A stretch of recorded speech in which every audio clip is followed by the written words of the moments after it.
Hey guys, what is going on? This is your old pal, CHH, and today I wanted to talk to you guys about a certain slasher film from about 2016. The movie in question is right here. I want to talk to you guys about the first Terrifier. Now, why do I want to talk to you guys about the first Terrifier? Well, because I decided to revisit it, and I'm kind of interested, and this will kind of be more like a podcast style video for you guys. I've got the movie on in the background there. I just finished it. I'm kind of interested in how people feel about this movie now. Now, for me, I have an interesting history with Terrifier, and I'll talk about this individual release you can get here in a second. I remember watching a movie called All Hallows Eve. Now, this was a anthology-style horror film that actually had this creepy-looking clown on the front of it.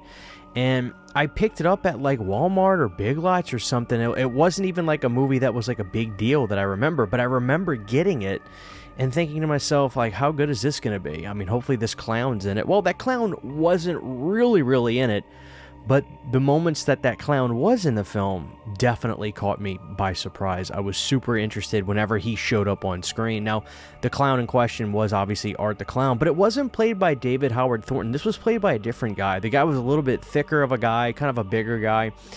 But the clown had a presence, whether it be the performance, the makeup, the look of the film, a combination of everything. Me, pretty much like everybody that saw All Hallows Eve at that time, said, I'd love to see more of that clown. Now, from what I understand, Damien Leone actually made some sort of short film either right around this time or right before All Hallows Eve. And I think it was even called Terrifier. But I remember one day going to the Books A Million to go check my magazine section again, and there was a Rue Morgue or a Horror Hound, and I flipped through the pages, and there was this spread all about, you named it, Art the Clown, or Terrifier, and it was all about this movie that was basically being made because of the fans of this clown. They wanted it to happen. He wanted it to happen, Damien, and I would hear about this film, and finally I saw that it kind of came out around 2016. I remember I was in a whirlwind of my life at that time. I was going through different jobs. I was going out of town for work, but I remember always keeping up with my horror hounds around that time. And sure enough, there I read about it. And so I wanted to get the film. The funny thing was, owning Terrifier, like right here, is not that hard. Like, I have it. This is a 4K that I got from Umbrella that came with my Art Attack box set, but obviously you can buy this completely separately. You don't have to just get this from Umbrella. I mean, in a box set, you can easily get this, which out of the three releases, this one you can get separately is my favorite, but I'll talk about that in a minute, and I'll tell you why. So I remember it felt like I had to go on the black market at the time just to own Terrifier, which was an annoyance in and of itself. But I remember finally getting it home, getting ready to check the movie out, and it's funny, when this movie came out, there was a lot of hype around it, but there was also still very underground. Absolutely nothing like what it is today when you think about Art the Clown and Terrifier. Like, now it's huge. Howard Stern's talking about it when the second movie was going to the theater. Totally different situation than it was back in 2016. And it's funny, like, at that time, I remember really liking it, but I don't remember there being a lot of love for Terrifier. When 2 came out and it became this huge smash hit and everybody loved it, I gotta be honest, I wasn't upset by any stretch of the imagination, but was I kind of surprised?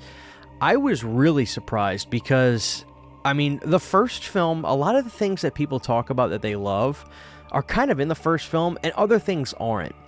So with the first Terrifier, it's very much, it feels like a Grindhouse movie. And this is one of the coolest things about the first Terrifier, especially watching it on that 4K, is it's heavy grain. It looks like those Grindhouse trailers looked, the way this movie is shot, and that feel is perfect for Art the Clown. But the first Terrifier is very much a simpler, just straight down gritty movie that has this like bad attitude throughout it. And it doesn't feel as grandiose, obviously, as 2, but there is a mean streak on the first Terrifier that, in my opinion, I think when all is said and done, I think people will go back and look at the first Terrifier and not say it's the best one. I don't think that's fair, but I do think they'll be able to go back and look at it and say, whether they loved how far the story goes, how big things get, they may be able to say, man, that first one, though, it's just down to the bones. That what I love about it is the camp factor, because there's still a lot of camp factor to the first Terrifier. And as you'll see back there, Art, when he's sitting in that pizzeria, is my favorite opening. And I know that may sound silly because, you know, the other two that are out now, they have great openings. I love how funny but just creepy it is at the same time. Art comes into that pizzeria, sits down, the two girls are on the other booth, and Art starts messing with the dark-haired one, the star, her, and I love her in the film, by the way. And, you know, before too long, the girls take off. Something so campy happens in this that I love. Art goes to the bathroom. We see him come out the bathroom. He gets kicked out of the restaurant. And all of a sudden, the other little Italian guy that is like the worker there at this little pizzeria has to clean it up. Do you remember that movie Dumb and Dumber or Dumb and Dumber 2, whatever it was? I think it's Dumb and Dumber the prequel, where he takes the candy bar out and he was leaning against the heater, so the candy bar just completely, you know, it melts and he gets the candy all over the bathroom. Well, that's what Art did, except Art covered it in shit. The whole bathroom is covered in shit. And a little Italian guy is like, I want time and a half. This is bullshit. It's hysterical. That camp factor is great. And the look of the gore in the first one is like, it's, I think, I know that Damien is a effects guy himself. I think he was very into making the gore stuff on this film.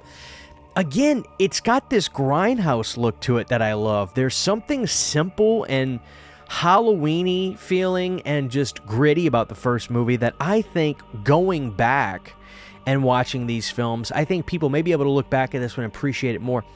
The thing that I think people don't like about the first Terrifier is it does feel hollow and thin, and especially now when you compare it to the sequels where they've got these really well done story arcs, if you will, with Lauren Lavera's character and Sienna and the brother. Like, there's a lot going on. There's like a mythology to everything. I'm not against that. As a matter of fact, I think that's awesome. But what I do love about the first one is it's just like it's a Grindhouse film. That's all it is. Now, the thing is, had this movie come out in like 1981, I think that movie, just the exact same thing, the only difference is it was filmed in 81, I think it would have gone over gangbusters and would be a cult phenomenon today. It would be one of those movies like Pieces, if you will. I think Pieces would be an apt, you know, movie to compare it to. But yeah, I love the first Terrifier, and there are things that I like more about it today than parts of the sequels. I'm not saying I like it necessarily better than 2 or 3, but I don't think it's bad. And that's the question: is Terrifier bad? I don't think it is. I think you just have to look at it through the lens of what it really is. I don't know if Damien had the story already figured out by that first one, or if he was just making the first Terrifier film. But I love how simple and just, you know, to the bone it is on the first one. Now, the cool thing I want to talk to you guys about is this right here. Now, I did an unboxing of the Art Attack, and I thank Umbrella. This Umbrella's not asking me to do this video. I just genuinely want to talk about this. You can buy just the 4K of Terrifier 1 by itself. And I gotta say, I was like, I really like this 4K, because the cool thing about Terrifier 1 is, like I said, that Grindhouse look. But the 4K just emphasizes all that. It's so grainy in moments and the low light stuff, but it works, and I love it. I'm not saying this is like the greatest 4K ever, but for that Grindhouse look, I love the way this looks. I have an old Blu-ray of this, and all that really does is just compress the image more. But this really accentuates that grain look and everything. I love it. Whether it's a filter or not, I'm not too sure. But like I said, if you know that look I'm talking about, it works. I love it for this film. So this 4K is wicked cool, but what's so cool about this release is, first off, these are always region-free, the Blu-ray discs are as well. What's so cool about this release is on the 4K disc itself, on the back, they actually have All Hallows Eve on here, the entire film. Now, I had to watch it on this. Now, I have the DVD of this, and believe it or not, I do have this on a Blu-ray. It's in a double pack with another horror movie.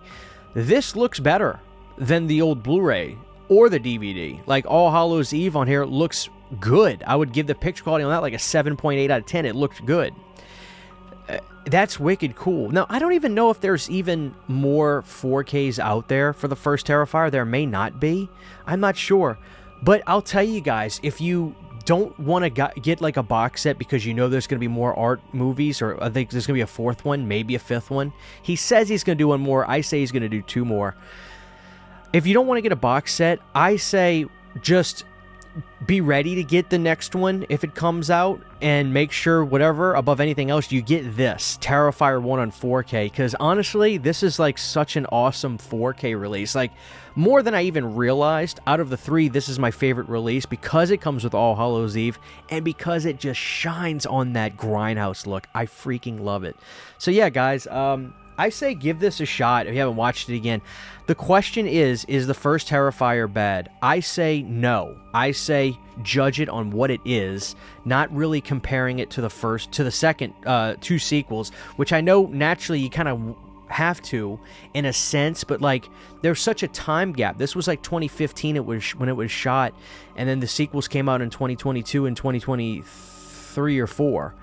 But I'm telling you, I really think that the first one is going to get an audience down the road of people that love that kind of simple, you know, just to-the-bone grindhousey slasher feel. So yeah, I just wanted to talk about the first Terrifier because I do like it a lot. Let me know what you guys think about Terrifier 1, and is your opinion changing on it or not? I'd love to know. Thank you guys for watching, and I'll talk to you very, very soon. Take care. Huge giant thank you to all of my Patreon supporters. Without you guys, this would not be possible. To get behind the scenes photos, videos, music, private live streams, and much more, you can subscribe to my Patreon for as little as $1 a month. Thank you to my patrons.